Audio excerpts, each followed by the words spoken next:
Hello people of the internet, welcome.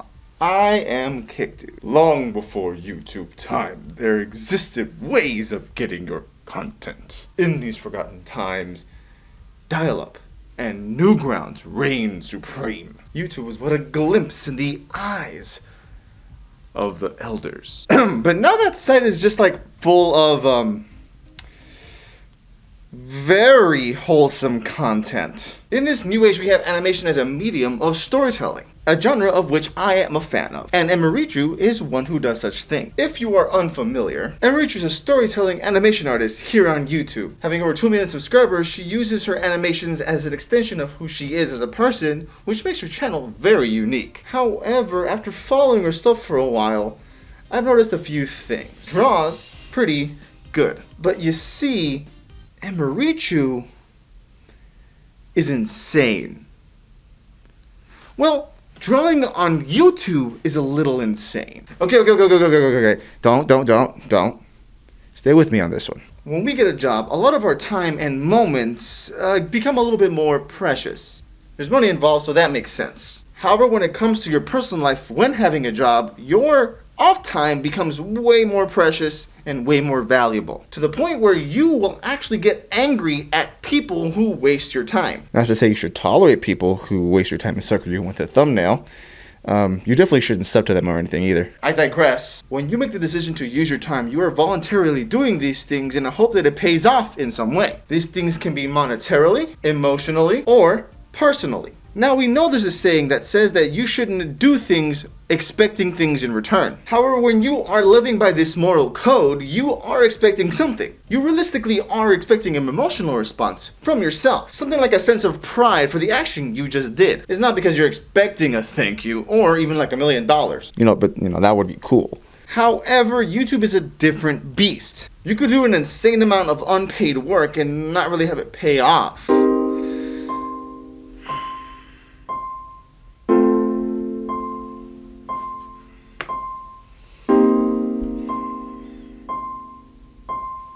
So a while back, when I heard animation was making its round on YouTube again, I was a bit skeptical. In my head, there was no way that fluid animation would ever make sense on YouTube. Maybe for a minute, but for 10, like YouTube likes? That's a no-go, dog. This is because a frame-by-frame fluid animation at a basic frame rate of 25 frames a second, it's just a time sink, and there might not be a physical way of you making that money back. But just in case you don't understand just quite yet, if you're working hourly, at least in the US, you should try to be paying yourself a living minimum wage. This would obviously depend on where you live, but for the sake of example, let's go with a safe minimum of $14 an hour. Even if we are to assume that an animator can finish one frame in an hour,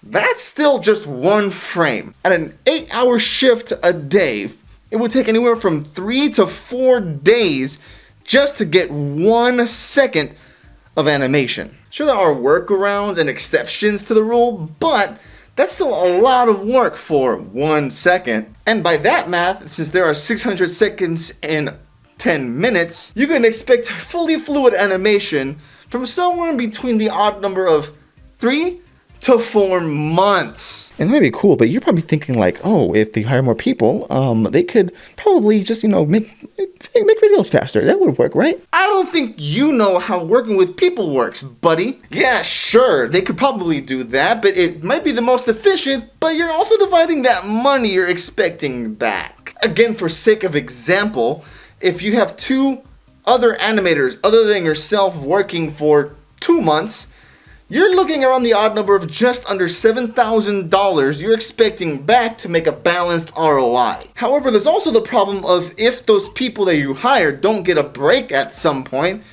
they'll get burnt out, or even worse, sayorified. Burnout is an actual real thing. That's why sometimes I just don't upload. If I know the end result will suffer from me just trying to force myself, I actually will step back and think to myself, do I really want to squander the end product just to upload it or ruin the video just because I want to do something? So yes, one frame an hour for 3 to 4 months may be feasible,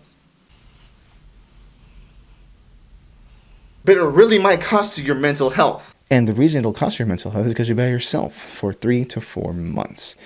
It's kind of interesting, though, because the worst thing they can do to you in jail is leave you alone in solitary confinement. So, when I see people saying that the animators are getting lazy by hiring people, I see it as delegating it to other people so that they may take some burden off of themselves. So now instead of creator rushing for 1 frame an hour for months on end, no, don't do it. Listen to me. They can take their time and focus on better quality and probably have more fun while doing it. That still doesn't take away from the fact that it's just absolutely crazy. When the algorithm shift happened back way when, the animators basically just took it up the tailpipe. And it was at this point the animators sought to make their stuff either smaller or more scrappy. However, as humans have adapted and changed, YouTube maybe lasted 2 years without animation making its rounds again. And then, meaning she was allowed to go backstage, get free food, and stay in the house.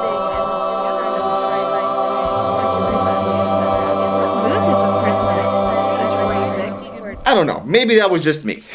What was different now? Well, for one, the animations are made with no unnecessary detail. What I mean by this is background details are usually foregone for the sake of focusing on what's really going on. Telling stories on YouTube is nothing new, but these guys are telling stories and simplified linear works that have a clear and defined end. What does that mean? Well, all the stories are self-contained in one video. There are probably no overarching plots or details that we have to kind of make sense over the course of like 10 videos. And this is because it is their life. You know, they're just telling a story of how one event happened. I really don't think that anybody goes through like an anime style arc.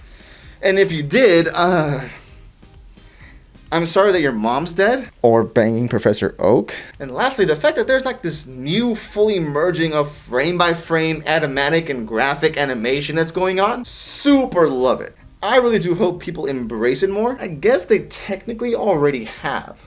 Obviously! So when I say that Emirichu is crazy, it's more like mad lad. Thank you guys so much for watching. If you guys like what you see, love me and I'll love you back. And I will see you guys next time.